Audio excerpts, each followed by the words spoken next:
किसी लड़की की जबरदस्ती शादी भले सिंध में हो या हिंद में, जबरदस्ती कराई गई शादी ही कहलाती है। फिर चाहे वो हिंदू करे या मुसलमान, सख्त कानूनी कदम उठाकर इससे निपटने की जरूरत है। तमाम मुद्दे पड़े हैं सियासत करने के लिए। शादी निकाह जैसे मसलों पर सियासी तमाशे बंद होने चाहिए।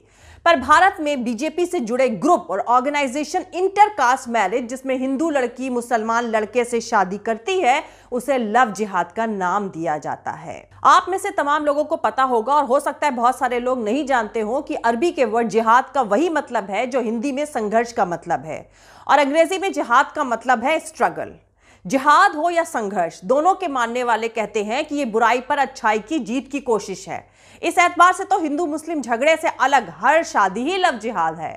पहले लव शादी करवाता है और फिर मियां बीवी के बीच जिहाद शुरू हो जाता है, यानी खान पान का बेहतर इंतजाम करने की जिहाद, एक दूसरे के रिश्तेदार को खुश रखने का जिहाद, बच्चों को फ्यूचर बनाने का जिहाद। मतलब हर शादी की शुरुआत तो है लव और उसके बाद पूरी जिंदगी जिहाद है, यानी जिंदगी भर अच्छाई या बुराई की जंग चलती रहती है। तो इस हिसाब से हर शादी लव जिहाद है, चाहे वो हिंदू करे या मुसलमान, सिख करे या ईसाई। पर भाजपा की नजर में लव जिहाद की अलग डेफिनेशन है।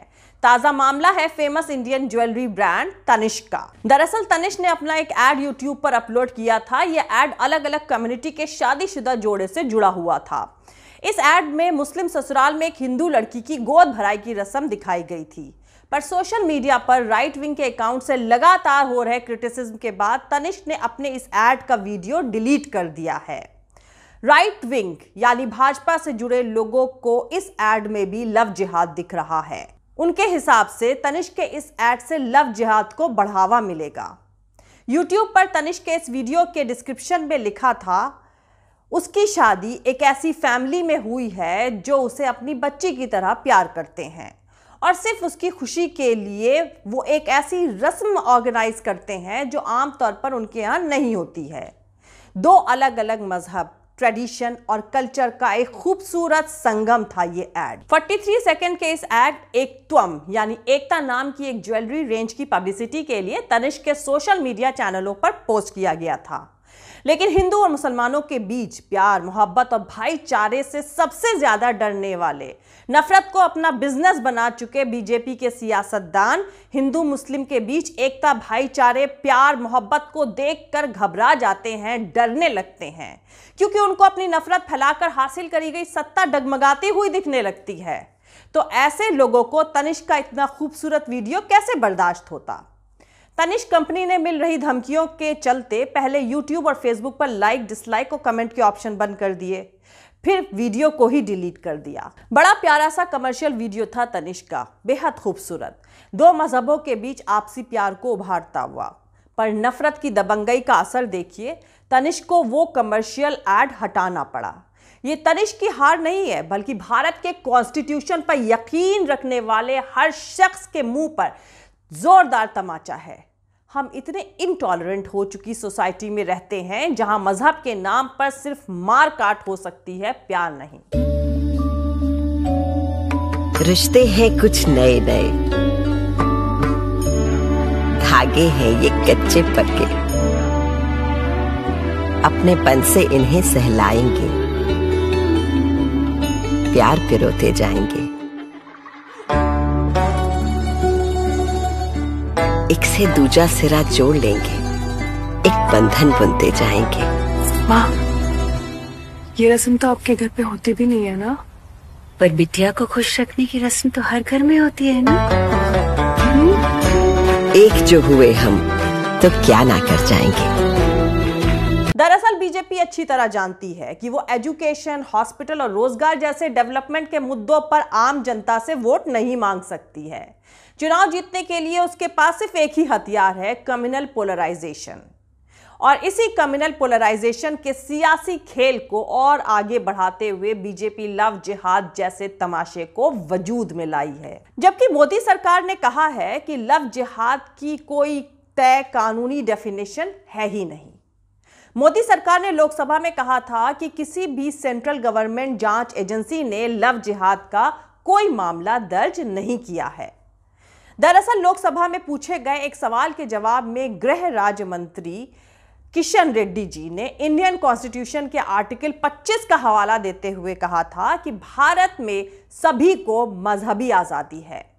उन्होंने लोकसभा में कहा था कि केरला हाई कोर्ट समेत कई दूसरी अदालतें भी ये कह चुकी हैं कि लव जिहाद की कोई कानूनी डेफिनेशन नहीं है।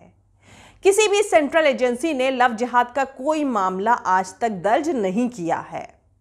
हाँ, एनआईए ने केरला में 2 इंटरकास्ट मैरिज की जांच जरूर की थी, लेकिन वो सिर्फ ये जानने के लिए कि इन दोनों शादियों में किसी भी पार्टी की तरफ से कोई जोर जबरदस्ती का इस्तेमाल तो नहीं किया गया था। तो दोस्तों, एक तरफ लोकसभा में मोदी सरकार खुद ये मान रही है कि लव जिहाद जैसी कोई चीज भारत में नहीं है, और दूसरी तरफ भाजपा के मिनिस्टर लव जिहाद के नाम पर सियासी रोटियां सेक रहे हैं। ताजा मामला अभी चंद दिनों पहले ही असम से है। बीजेपी के असम के एजुकेशन, हेल्थ और फाइनेंस मिनिस्टर हेमंत बिस्वा शर्मा ने कहा है कि बीजेपी 2021 में विधानसभा चुनाव से पहले लव जिहाद मामलों के खिलाफ एक कैंपेन शुरू करेगी।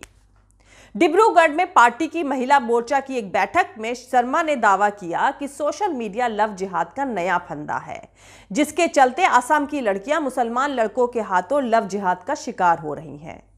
बिस्वा शर्मा के हिसाब से सोशल मीडिया नया खतरा है, क्योंकि ये लव जिहाद को बढ़ावा देने में मदद कर रहा है और ये असम की सोसाइटी पर एक कल्चरल अटैक है, जिसकी शिकार हुई हिंदू लड़कियों को तलाक का सामना करना पड़ सकता है। मंत्री जी आगे फरमाते हैं, जब बीजेपी वापस सत्ता में आएगी तो हम ये बात सुनिश्चित करेंगे कि अगर किसी आसाम लड़की को परेशान किया जाता है, लव जिहाद का शिकार बनाया जाता है और सोशल मीडिया पर ट्रोल किया जाता है, तो हम उन्हें जेल में डाल देंगे। बिस्वा शर्मा ने यह भी इल्जाम लगाया है कि असम में लव जिहाद के पीछे बदरुद्दीन अजमल के कल्चर के लोग हैं। मतलब वो AIUDF लोकसभा सांसद मौलाना बदरुद्दीन अजमल के बारे में बात कर रहे थे।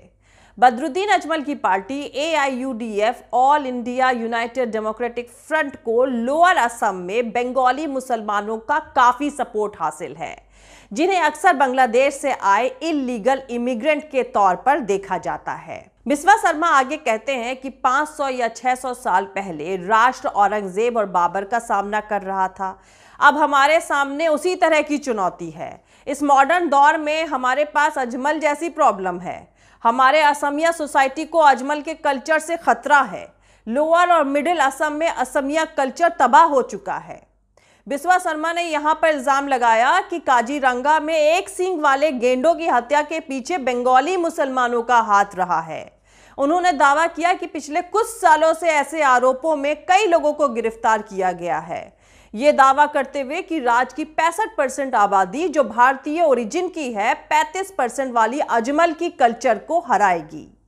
हेमंत बिस्वा शर्मा आगे कहते हैं कि सराय घाट की लड़ाई अभी खत्म नहीं हुई है। आपको बता दें कि सराय घाट की लड़ाई 1671 में मुगल और अहम सेना के बीच लड़ी गई थी, जिसमें अहम सेना ने जीत हासिल करी थी। बीजेपी ने 2016 के चुनाव में भी सराय घाट की जंग का नारा बुलंद करके मुसलमानों के खिलाफ पोलराइजेशन का माहौल बनाया था। हेमंत बिस्वा शर्मा के हिसाब से सराय घाट की लड़ाई अभी खत्म नहीं हुई है। ये केवल अजमल की संस्कृति के हर एक व्यक्ति को राजनीतिक यानी सियासी रूप से उखाड़ फेंकने के बाद ही खत्म होगी। इससे पहले एक प्रोग्राम में बोलते हुए असम के मुख्यमंत्री सर्बानंद सोनोवाल ने भी कहा था कि मुगलों का हमला अभी भी जारी है और असम की धरती के बेटे अभी पूरी तरह सेफ नहीं है। असम सिर्फ तभी महफूज रहेगा जब हम सभी आने वाले दिनों में विदेशियों के खिलाफ एकजुट होकर लड़ेंगे। दरअसल असम में भाजपा RSS ने बांग्लादेशी मुसलमानों के नाम पर सभी मुसलमानों के खिलाफ लोकल हिंदुओं को भड़काने का तमाशा शुरू किया था और 2014 में मोदी सरकार के आने के बाद असम में अचानक हिंदू मुसलमानों के बीच झड़पों की तादाद बहुत तेजी से बढ़नी शुरू हो गई थी। 2015 में असम में इस तरह की 70 वारदातें हुई थी और इन्हीं वारदातों को हिंदुत्व की राजनीति का ईंधन बनाकर असम में बीजेपी ने विधानसभा चुनाव में जीत हासिल करी थी। उसके बाद NRC के जरिए मुसलमानों का दमन किया गया था और अब जैसे ही कांग्रेस और बदरुद्दीन अजमल की पार्टी AIUDF ने विधानसभा चुनाव मिलकर लड़ने का ऐलान किया है, वैसे ही भाजपा ने कम्युनल पोलराइजेशन करने के लिए लव जिहाद के भूत को असम में फिर बुला लिया है। जय हिंद, सत्यमेव जयते, अल्लाह हाफिज़। दोस्तों, हमारा पूरा वीडियो और दूसरे और वीडियोस देखने के लिए हमारा YouTube channel political Tamasha with doctor Arshi को सब्सक्राइब करके वहाँ पे लगी बेल आइकॉन को ज़रूर दबा दें ताकि आपको हमारे आने वाले हर वीडियो की अपडेट्स मिलती रहे। और दोस्तों, अगर आपको हमारा काम पसंद आता है, हमारे वीडियोस पसंद आते हैं तो www.patreon.com/dr अर्शी खान पर जाकर डोनेट करके आप हमारे काम को सपोर्ट कर सकते हैं। दोस्तों, अगर आपको हमारा वीडियो पसंद आता है तो लाइक और शेयर करना हरगिज़ नहीं भूलें। आप हमें फॉलो भी कर सकते हैं हमारे ट्विटर, इंस्टाग्राम और फेसबुक पेज पर। मेरा ट्विटर हैंडल है @arshi_aziz Khan। थैंक यू, मिलते हैं अगले वीडियो में।